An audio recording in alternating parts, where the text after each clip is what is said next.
Hi guys! Good morning ulit sa inyong lahat.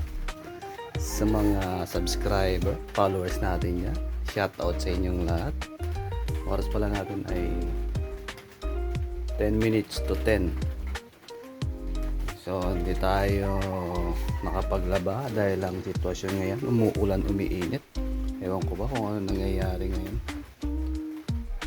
Kaya pakita ko sa inyo, umuulan at umiinit. So, ayan nga guys, oh. Tapos dito kita nyo, mainit. Ayan. Tapos doon umaambon, ulan na rin kasi malakas eh. Ayan.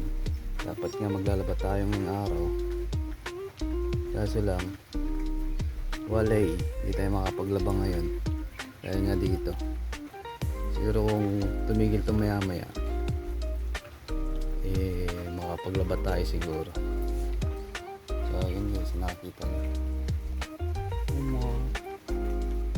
ambon, tapos may init. Ayan o, diba? So yun nga guys, nakita nyo umambon. Hindi ko alam kung ambon o ulan kasi medyo malakas na, ulan na rin siguro yan. Ulan tsaka init. Diba, pag tumigil lang mamaya. Pero gagawin natin ay gagawa muna tayo ng project ni Miguel sa English mamaya dahil sunod-sunod ang project nila. Nung nakarang gumawa ako ng mga habitat, animal habitat na chicken na, okay na yan. Tapos kanina sa MAPI nila gumawa ulit ako ng project niya sa festival naman. So mamaya o bukas bago yung deadline na sa English nila, Sabado pa naman.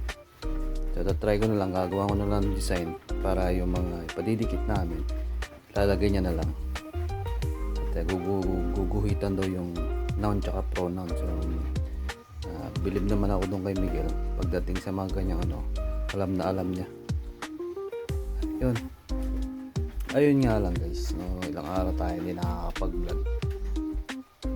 So ngayon mag-vlog na tayo, panibagong video na naman to ang gagawin natin. So kung nakakita nyo, pasensya na kayo, dito tayo araw-araw sa bahay lang. Kasi hindi tayo makaalis-alis. Siyempre lang gumalagala tayo, hindi na tayo binata, may pamilya na tayo, kaya family first bago sa mga ganyan-ganyan. So, nung binata tayo, walang problema dun, kahit saan tayo makarating kasi ganyan ginagawa ko nung una kung saan lang nakakarating. Hindi na tayo easy go lucky ngayon, kaya kailangan family first muna tayo. Mahirap na, lumalaki na rin si Miguel, kailangan natin i-guide ng maayos at tinuturuan sa mga magandang pamamaraan at sa mga bagay-bagay na hindi dapat at dapat, kasi magta-12 na si Miguel next year. Kasi medyo nagiging matured, kaya kailangan alalayan hanggat di sa iniling na hanggat buhay pa ako tsaka yung mami niya, aalalayan namin yan hanggang sana nga at makatapos sa kanyang pag-aaral, ma-achieve niya yung mga gusto niyang sa buhay, at lalong na sa mga profesyon na kanyang kukunin balang araw. Sana mapagtagumpayan niya yun, kasi mahirap na ulit-ulit sinasabi ko sa kanya na mahirap ang walang pinag-aralan, dahil mas magandang nakatapos ka, naging professional ka, dahil ano ang ibig kong sabihin pag professional ka malayong mararating mo, marami kang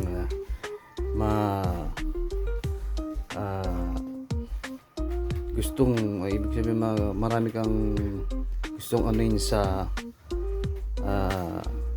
magiging decision mo sa buhay balang araw, kasi nga siyempre darating na magkakapamilya siya.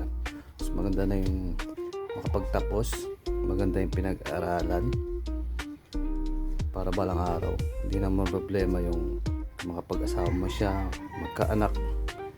Kasi siguro ito balang araw papanood to ng aking anak na si Miguel at marirealize niya na tama pala si daddy at saka si mami na nag-aral ako at nagtapos ako. Sana Miguel, balang araw sana mapanood mo tong video na to. Sa lahat ng sinasabi ko sa'yo, although na pinapagalitan kita dahil gusto ko maging maayos ka balang araw at maging matagumpay ka sa tinatahak mong ambisyon o maging sa profession mo balang araw. So ayun, sana guys suportahan nyo pa kami sa aming munting channel kasi medyo yung watch natin medyo down up. Hindi ko alam sa YouTube, araw-araw naman tayo yung mga videos natin parating naka-play naman. Di ko alam kung ano nangyayari. So ngayon nag-up na naman siya. Sa target ko sana makuha ko yung kalahati man lang para at least next year ilang months na lang ano na kami, ma-monetize na. Ang hirap kunin yung watch hour kasi nga syempre sa hindi ganun ka ganda yung views na kahit sige lang, kahit na konti lang yung mga views natin, pero sa paunti-unti siguro makakaano tayo ng mga video na magaganda balang araw para mas umangat pa at magpadali yung monetize natin. Pero okay lang yun. Papasalamat pa rin ako sa inyo guys, sa lahat ng mga subscriber, sa followers natin, bagong followers natin ulit sa mga Facebook page, sa bagong subscriber pala natin sa YouTube channel. At maraming salamat sa inyo sa patuloy niyong pagsuporta sa aming page at sa aming channel. So paano guys, hanggang dito na lang ulit ang aking video. Konting ano lang kasi nga tuloy ako maglalaba ako. So maraming salamat ulit. Pa-like, pa-share, pa-subscribe at yung pong mga bagay na malaking bagay na po sa amin yan. Comment down below din kayo kung ano pang gusto nyong maging content natin. Sa ngayon di pa tayo nakakapunta sa iba dahil siyempre wala tayong service pa. So maybe balang araw, di ba? So, maraming salamat ulit. At ingat sa kung saan ka man, babiyahe ka man, pasok sa trabaho, ingat at always pray pa. Maraming salamat. Bye bye. See you sa next video.